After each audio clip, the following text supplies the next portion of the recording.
International law is weak law because it lives in a world without a world government.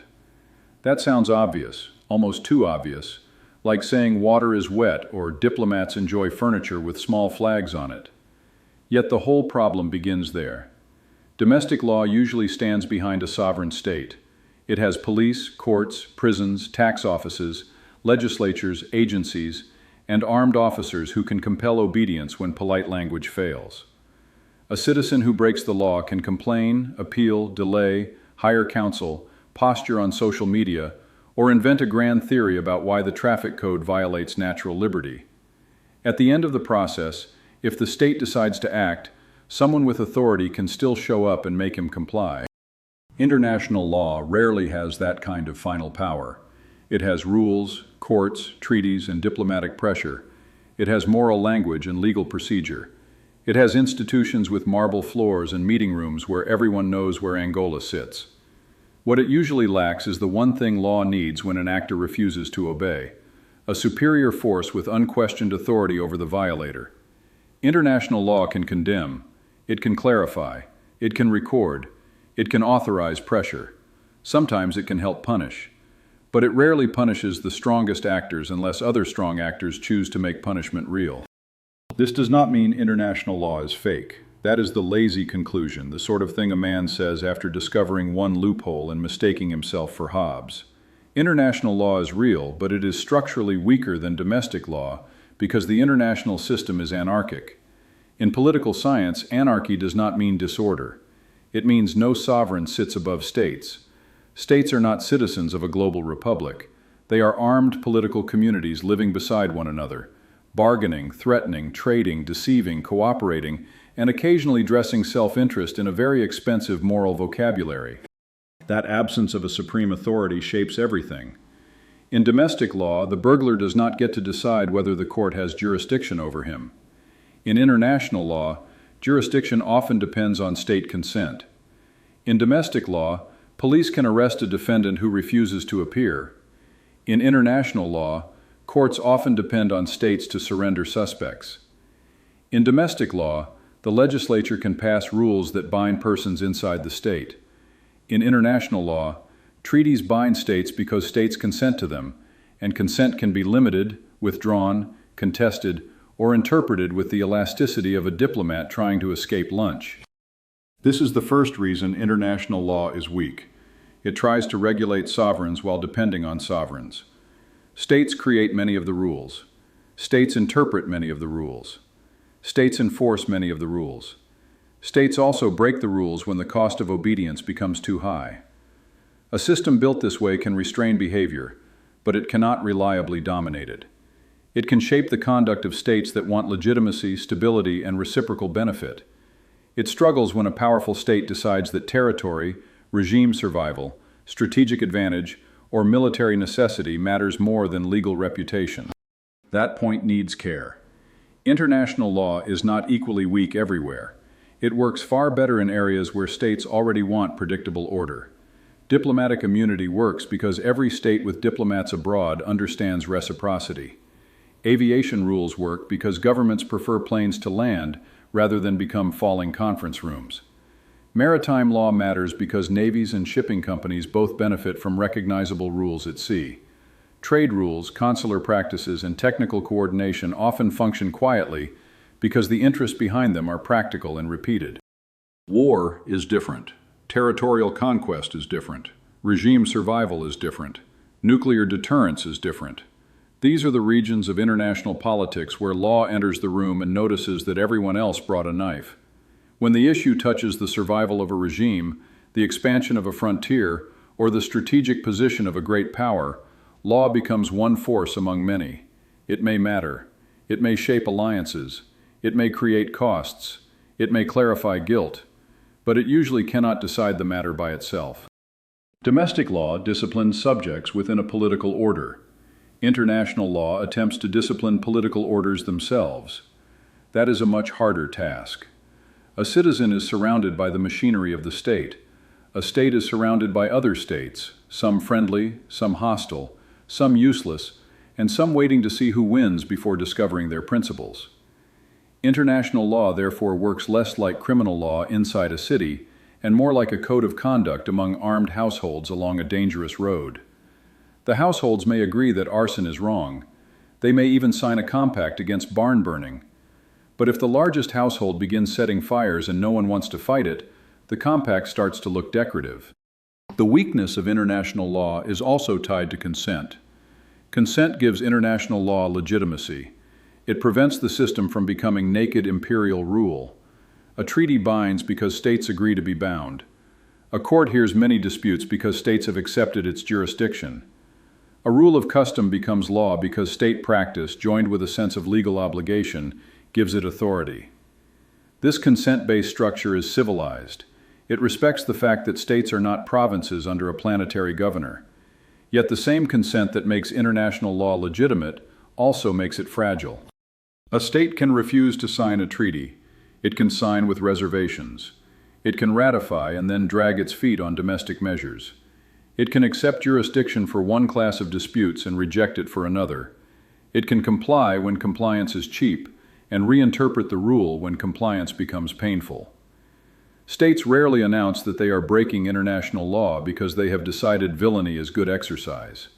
They argue, they qualify, they frame. They explain that the facts are complex, the circumstances unique, the threat grave, and the critics poorly informed. The stronger the state, the longer the explanation tends to be. Power likes footnotes when it is caught holding the crowbar. Consent-based law therefore binds the willing more effectively than the dangerous. States that value reputation, alliances, market access, investment, and domestic legality have reason to comply. They may still violate the law, but they pay a price in legitimacy. Closed regimes, revolutionary governments, great powers, and desperate rulers may care less. If a regime controls the press, intimidates courts, destroys civil society, and survives through coercion, outside legal condemnation may not bite quickly. It may still matter over time, but immediate restraint is harder. This creates a bitter asymmetry.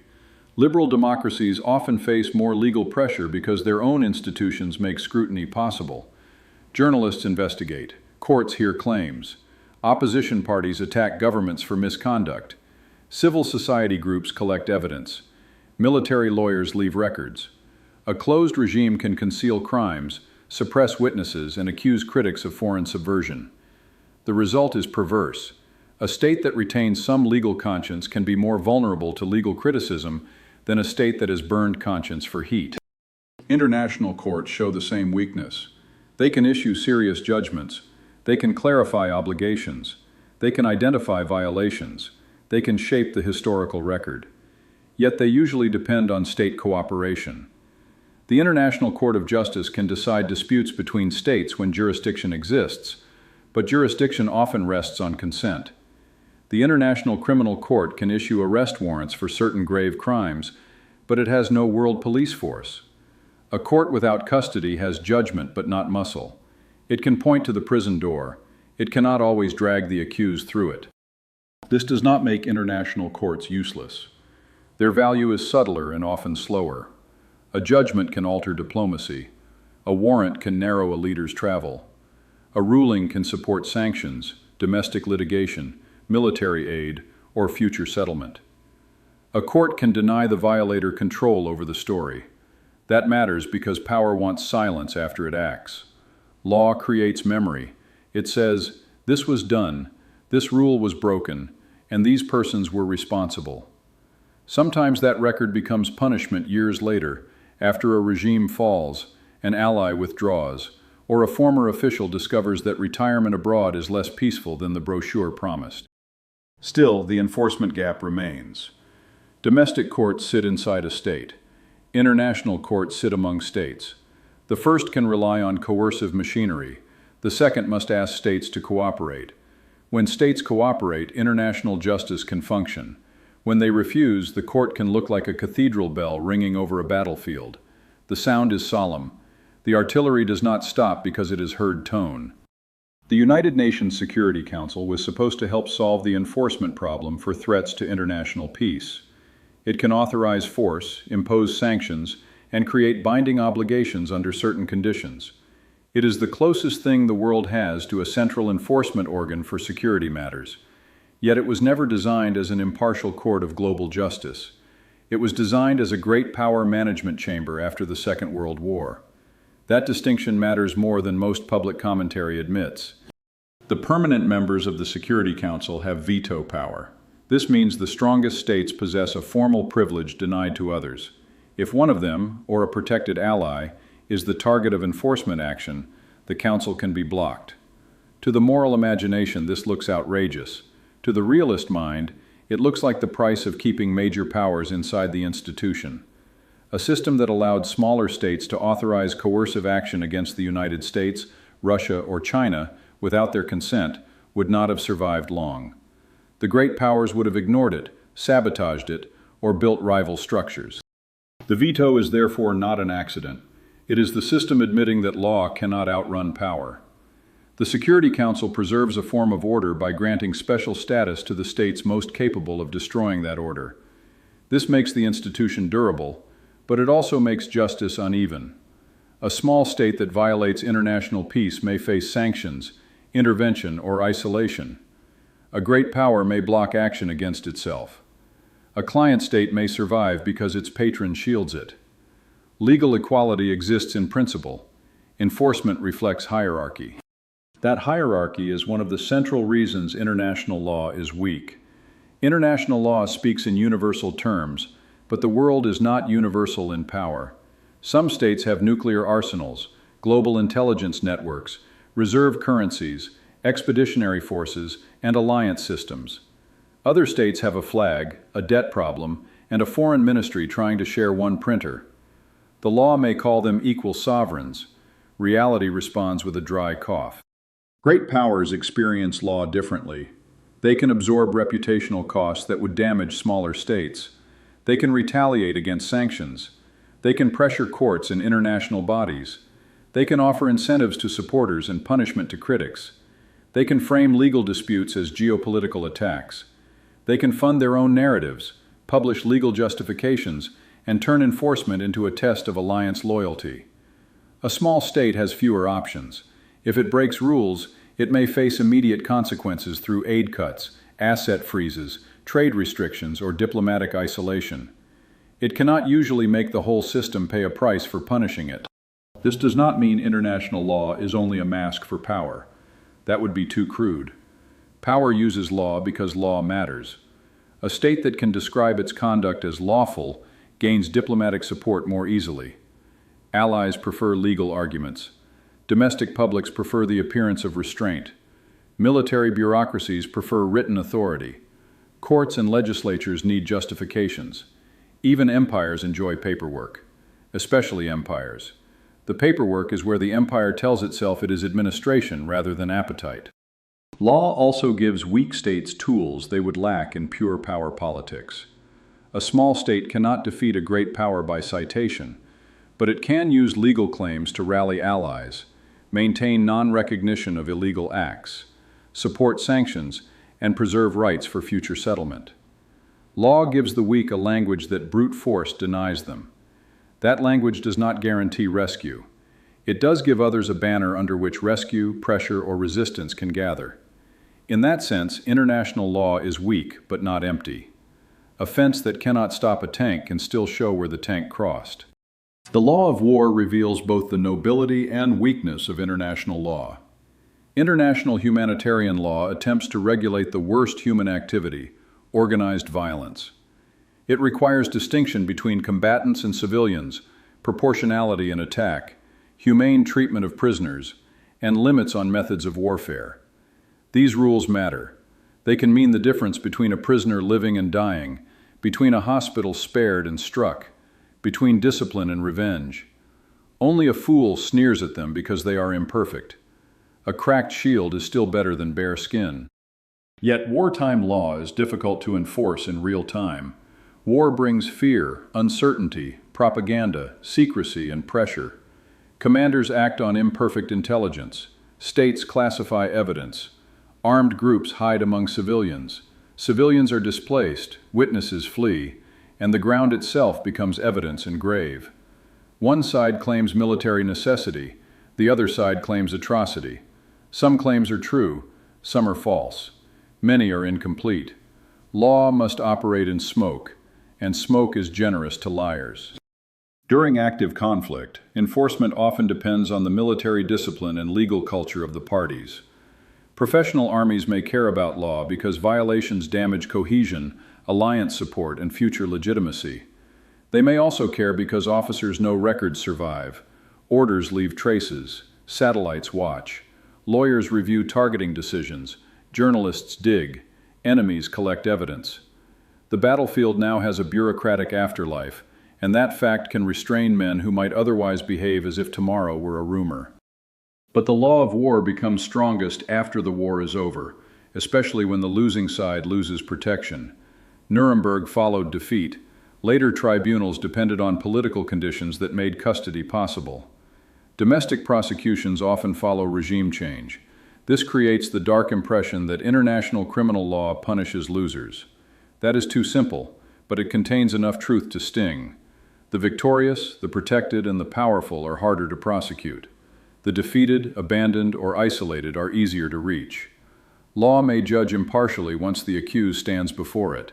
The road to the courtroom is paved by politics. Human rights law faces a related problem. It tries to constrain how states treat persons under their control. It condemns torture, arbitrary detention, forced disappearance, slavery, genocide, and other grave abuses. It gives dissidents a vocabulary. It gives victims a claim that rises above local tyranny. It tells rulers that their own people are not private property. That is a great moral achievement. It is also hard to enforce because the state accused of abuse often controls access to the evidence. A government that tortures prisoners is unlikely to invite investigators into the basement. A regime running political prisons does not eagerly preserve files for future prosecutors. A state that controls courts, police, media, and archives can make truth difficult to reach. International bodies can report from exile testimony, satellite imagery, leaked documents, and refugee interviews. Those methods matter. They preserve the truth when tyrants want oblivion. But reports do not always stop abuse while it happens. Human rights law is strongest against states that care about external legitimacy, alliance status, investment, aid, or domestic legal identity. It is weakest against regimes that survive through internal coercion and external patronage.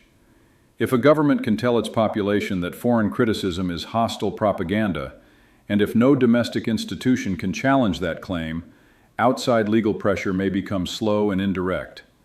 The law can still mark the crime. It may not rescue the prisoner before morning. Sovereignty is the deeper obstacle. International law depends on sovereign states, yet sovereignty also shields violators.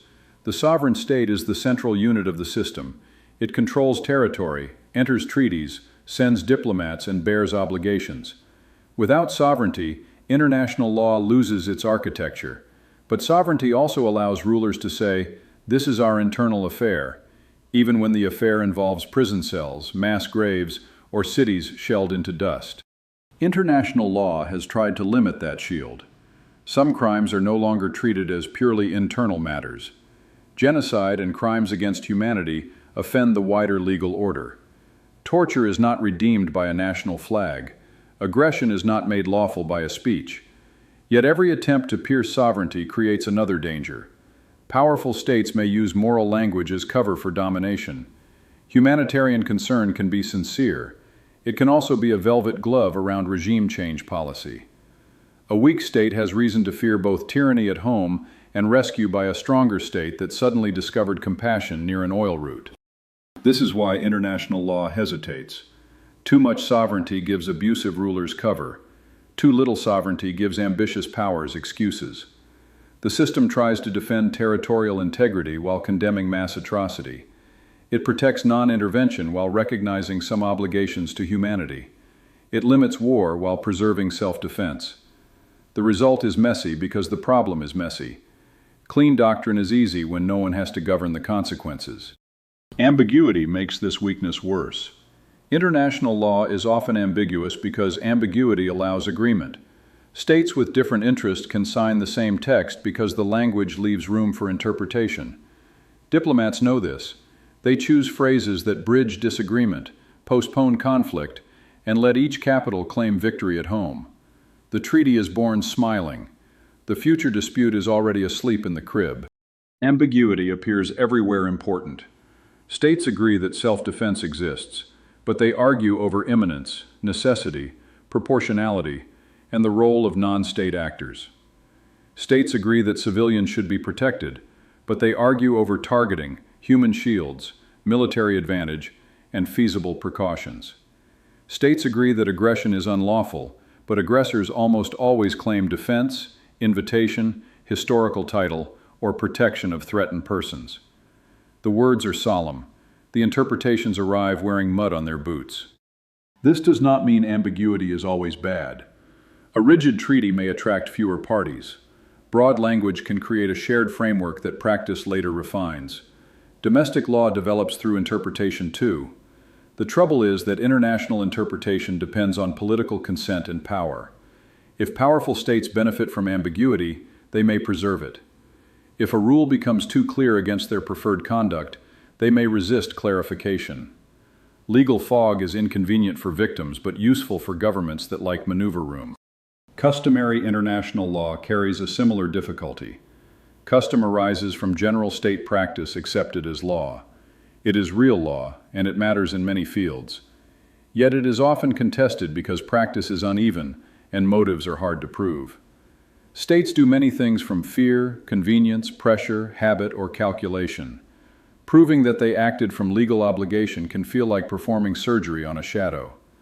The problem grows sharper in newer domains, especially cyberspace and outer space, where state practice is limited, secrecy is common, and governments prefer flexibility. Cyber operations show the pattern clearly. Many states say international law applies in cyberspace. That is the easy part. The harder questions involve sovereignty, due diligence, countermeasures, use of force, and armed attack. States want enough law to condemn hostile operations against themselves, but enough flexibility to conduct their own. The result is an elegant fog bank with legal footnotes. Everyone wants rules for the other fellow's toolbox. Outer space produces related problems. States accept broad principles about peaceful use, liability, registration, and non-appropriation.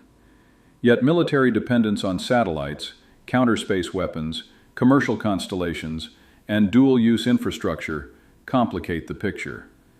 The law was built for an earlier era of space activity. The strategic environment has moved faster than consensus. Lawyers can reason from existing principles, and that reasoning matters. But states with major space capabilities will resist rules that cripple their freedom of action while rivals advance. This speed mismatch matters beyond technology. International law is slow, while crises are fast. A missile strike happens in minutes. A coup can unfold in hours. A border can be crossed in a day. A cyber operation can compromise a network long before attribution becomes public. Legal process takes time because legitimacy requires evidence, jurisdiction, argument, and review. That caution is necessary. Rushed judgment can become injustice. Yet slow law struggles against actors who create facts on the ground before the world can respond. Gray zone tactics exploit this weakness. A state can use incremental coercion below the threshold of open war. It can send Coast Guard vessels, proxies, hackers, or unmarked forces. It can change administrative control, build infrastructure, or normalize presence over time. Each act may be small enough to avoid decisive response. Together they alter reality. Law can denounce the process. Reversal may require force, and states often avoid force unless their interests are directly threatened. This is one of the cruelest limits of international law. It can declare an annexation unlawful, but the troops may remain. It can demand humane treatment, but the prison may stay closed to inspectors. It can order provisional measures, but the bombs may still fall. It can preserve the legal claim while losing control of the physical situation. Law can keep the title deed alive. It cannot always evict the squatter. Sanctions are the usual substitute for force. When states want to punish illegal conduct without war, they reach for financial restrictions, trade limits, asset freezes, or travel bans. Sanctions can matter. They can raise the cost of aggression, restrict military supply chains, punish elites, and signal resolve. In a world built around banking networks, insurance, shipping, and technology flows, exclusion can hurt. Sovereignty is less impressive when your central bank discovers the doors have locks. Yet sanctions also show the weakness of international law. They depend on coalitions, enforcement capacity, and political stamina. If some major states refuse to participate, the sanctioned actor may find alternate markets or suppliers. If sanctions are broad, civilians may suffer while elites adapt. If sanctions are targeted, they may irritate rather than compel. A regime willing to impoverish its own people can survive pressure that would trouble a more accountable government. Bad rulers are often very brave with other people's grocery bills. Sanctions also blur law and strategy. States impose them for legal reasons, security reasons, domestic reasons, and geopolitical reasons. These motives often mix. When sanctions are used against enemies but spared against allies, the legal justification looks selective. That selectivity damages legitimacy. People can accept imperfect enforcement. They despise lectures from hypocrites in embossed stationery. International law loses authority when it appears to be a costume worn by power. Still, sanctions remain important because the alternatives are often worse. Military force can create catastrophe. Doing nothing rewards violation. Sanctions sit between speech and war. They are blunt, uneven, and sometimes morally ugly. They can also be the only available tool that creates cost without creating a battlefield. International law is weak because it often relies on this kind of indirect pressure rather than direct command. Reciprocity is another force that keeps international law alive. States obey rules because they want other states to obey them too. Diplomatic immunity is the cleanest case. A government may hate a foreign envoy, but it protects him because its own envoys abroad need protection. The same logic supports prisoner treatment, consular access, and many routine legal obligations. Reciprocity turns restraint into self-interest, which is helpful because self-interest is more common than virtue in foreign ministries. But reciprocity works only under certain conditions. It requires states to care about future interaction, to have something to lose, and to believe violations will be noticed.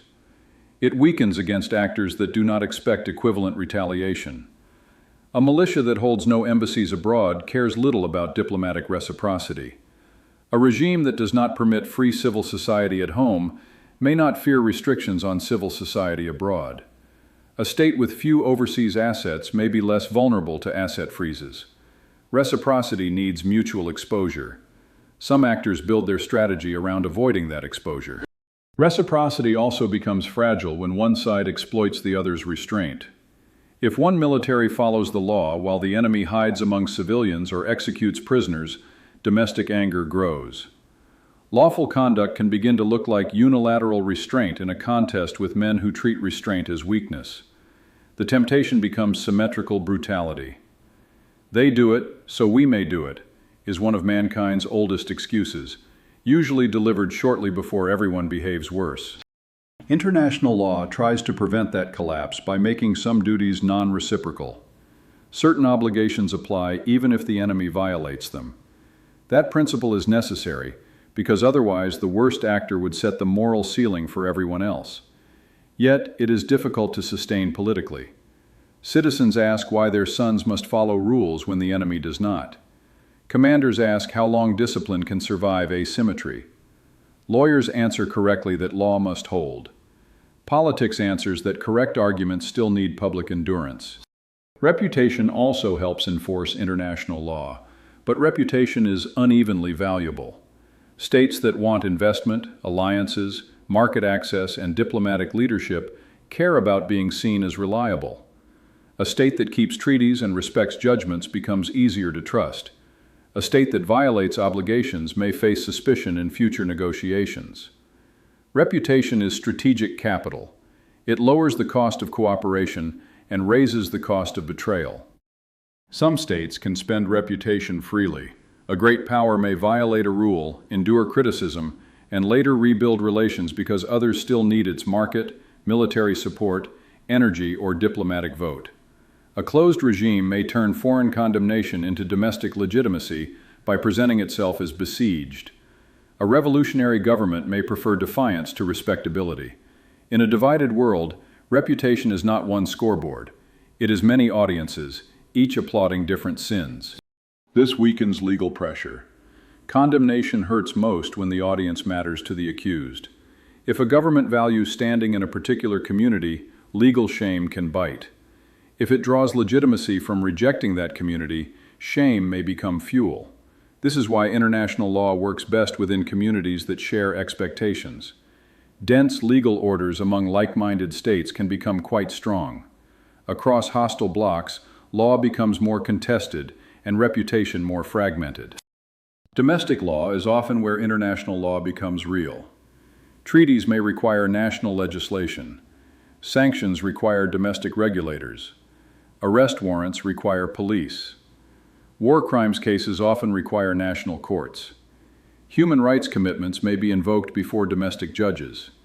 International law frequently descends into the world through ministries, parliaments, courts, prosecutors, border agents, and banks. Every one of those points can strengthen the rule or quietly smother it. This creates varied results. One state may ratify a treaty and build serious enforcement machinery. Another may ratify the same treaty and do almost nothing. A third may lack capacity. A fourth may sabotage compliance while performing respectability for foreign audiences. Formal acceptance of international law does not guarantee domestic execution. A treaty without domestic machinery is a ceremonial key to a door no one built. Federal systems add complexity. A national government may accept an obligation while local authorities control relevant conduct. A legislature may refuse funds. A court may interpret the treaty narrowly. An agency may lack statutory authority. International law usually does not treat domestic inconvenience as an excuse, but inconvenience can still prevent compliance in practice. The world does not become better governed because a lawyer has identified responsibility with clean grammar. Domestic politics also determines cooperation with international courts. A government may refuse to surrender a suspect because he is popular, dangerous, allied, or useful. Courts may block extradition. Legislatures may restrict cooperation. Elections may change policy. Public opinion may reject international process as foreign meddling. Global justice must pass through local gates, and local gates are often guarded by men who know exactly which key went missing. This dependence on domestic systems means international law can be weak for opposite reasons.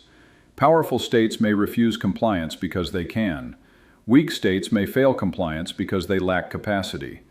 A fragile state may want to control militias but cannot. A post-war government may accept obligations beyond its administrative reach. A corrupt judiciary may be unable to prosecute grave crimes.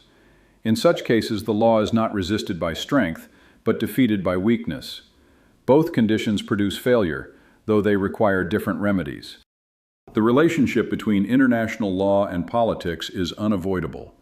Law aspires to consistency. Politics deals in priority, fear, pressure, and interest.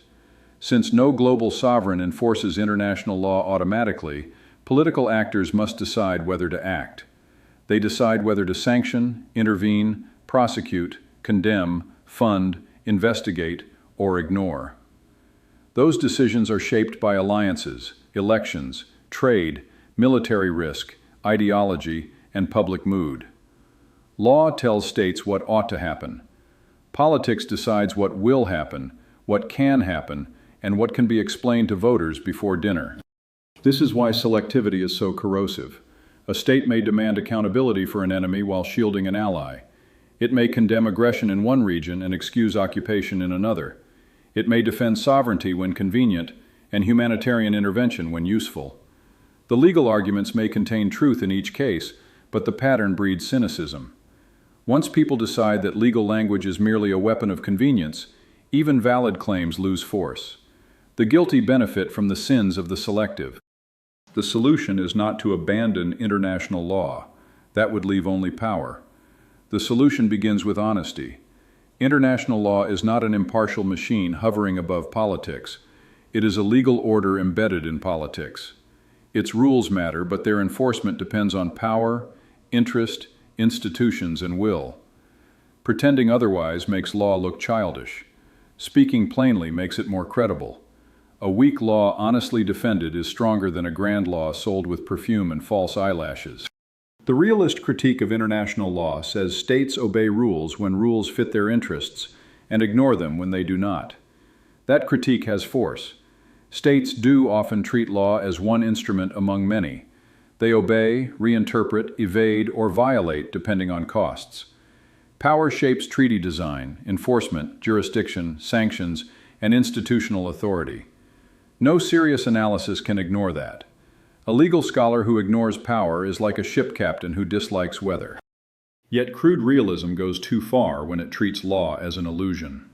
Law shapes interests. It influences what allies will support, what domestic courts may allow, what soldiers are trained to do, what publics will tolerate, and what future negotiations will require. Law creates friction. A government may still violate it, but it must manage the consequences. That friction can deter some actions, narrow others, and force concealment. Concealment itself can reduce scale. A regime that must hide abuse behaves differently from a regime that believes abuse is openly licensed. Law also shapes legitimacy. States argue law because legitimacy matters. Even aggressive states often claim self-defense. Even torturing regimes deny torture. Even occupiers reject the word occupation. Hypocrisy proves nothing noble about the hypocrite, but it proves something about the authority of the norm. Men hide crimes when they know the name of the crime still has power.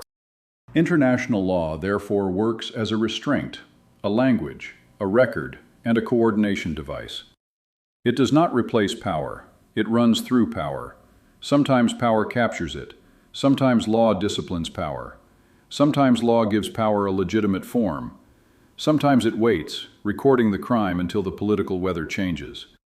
This makes international law unsatisfying to both idealists and cynics.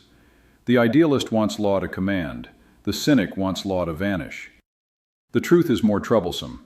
Law persists, but it limps. The weakness of international law can also be seen in how often it records failure before it remedies it. A court may find a violation after civilians have died. A commission may document atrocities after villages are gone. A legal claim may preserve title after territory is occupied. A sanctions regime may punish after the strategic gain has already been seized. Law often arrives with a lantern after the house is burning, which is better than darkness but worse than prevention.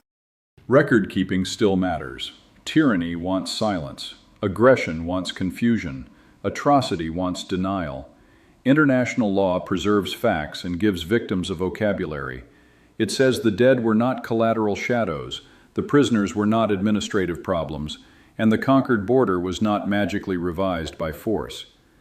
This moral record can support future prosecutions, reparations, non-recognition policies, asylum claims, and historical truth. It denies violators the majesty of final narrative control.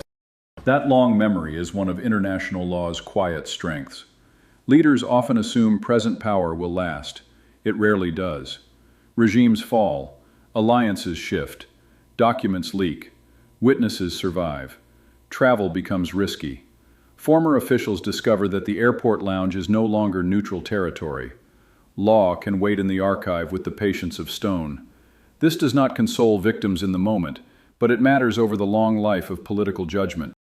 International law also influences behavior before violations occur.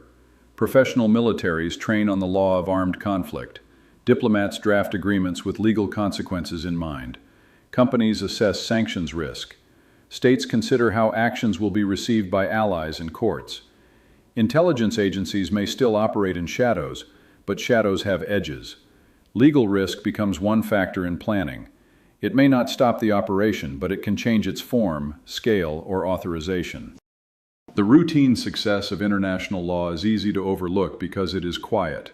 Flights cross borders. Ships enter ports. Diplomats meet hostile governments without being arrested. Extradition requests are processed. Trade disputes are argued through procedures rather than naval incidents. Satellites are registered. Consular officials visit detained nationals. Much of this is boring, which is another word for civilized. The world does not announce every day that the postal system survives sovereignty. It simply delivers the envelope. The strongest parts of international law are often the least dramatic. That should teach caution. People judge international law by its failures in war, atrocity, and great power conflict.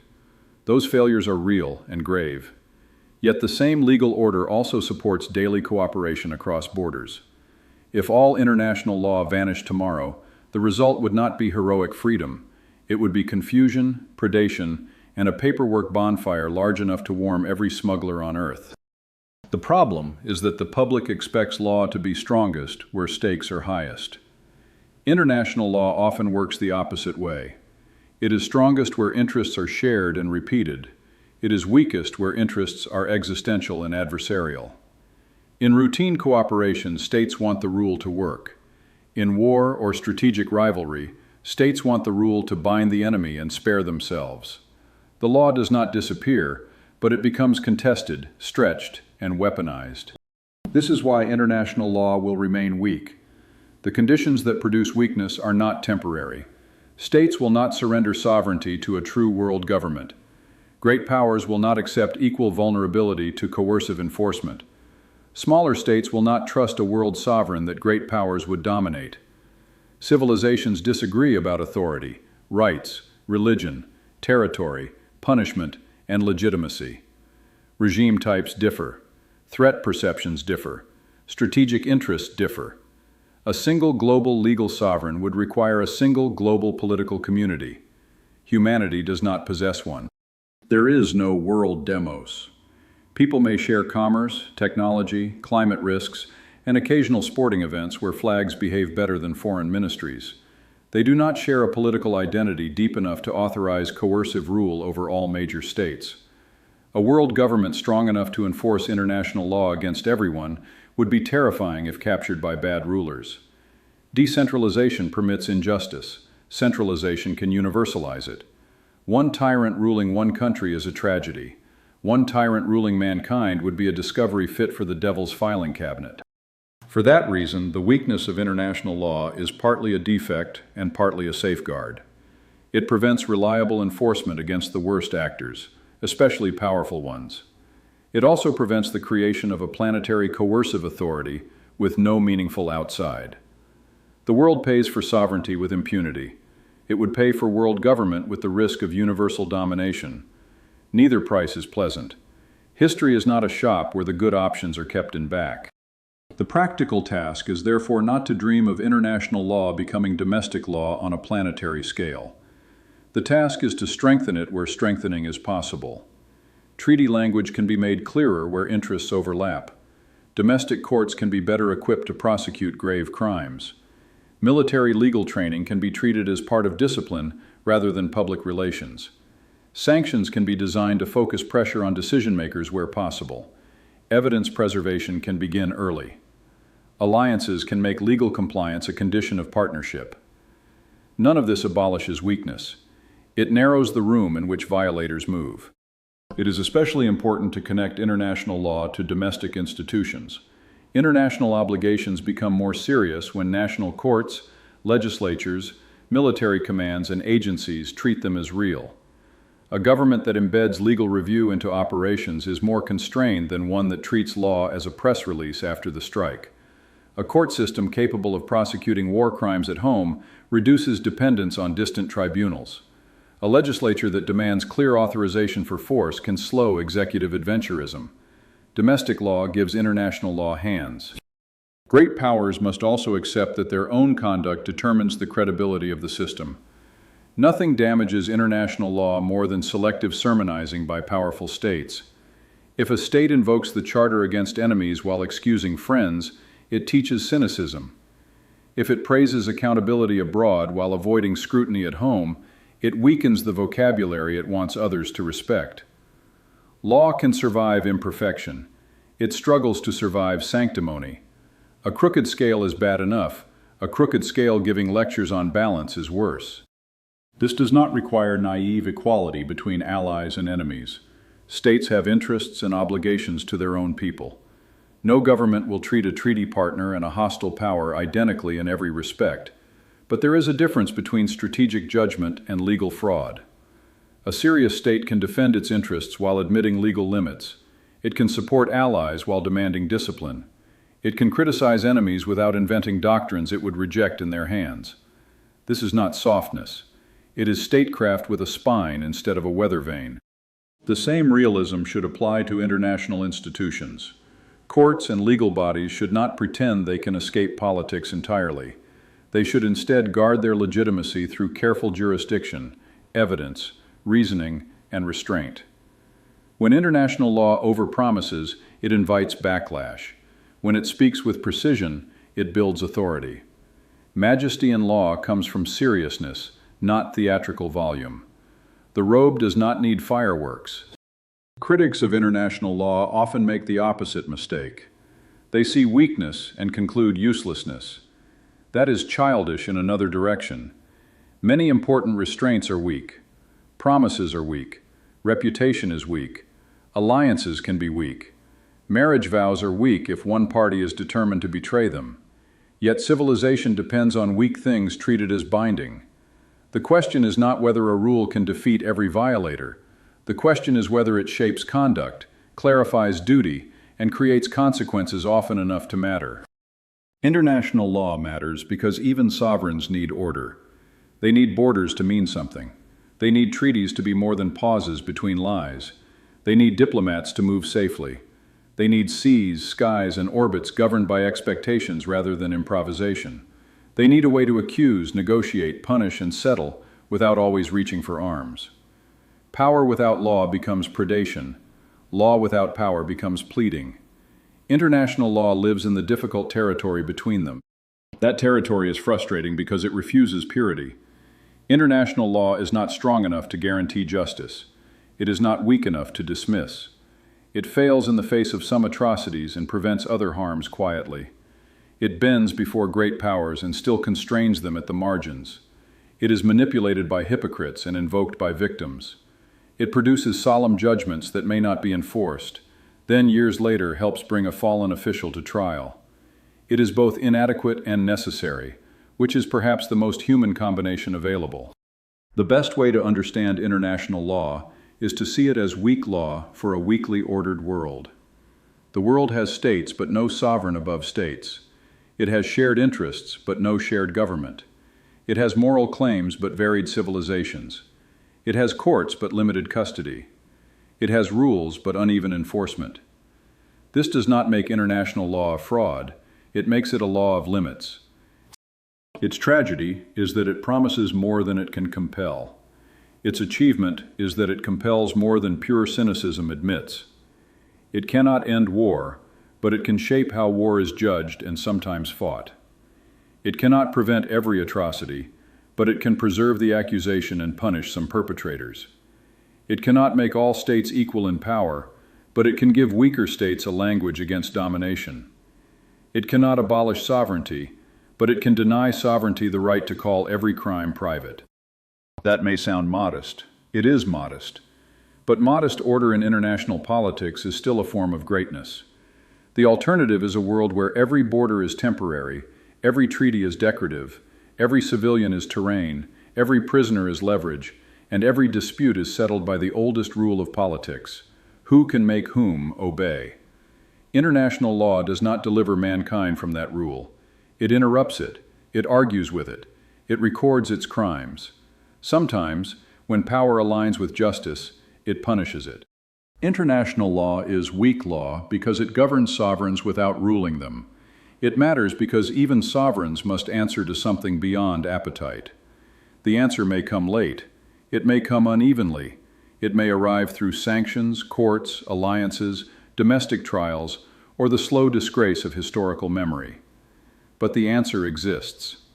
In a world of armed states, that is no small wonder.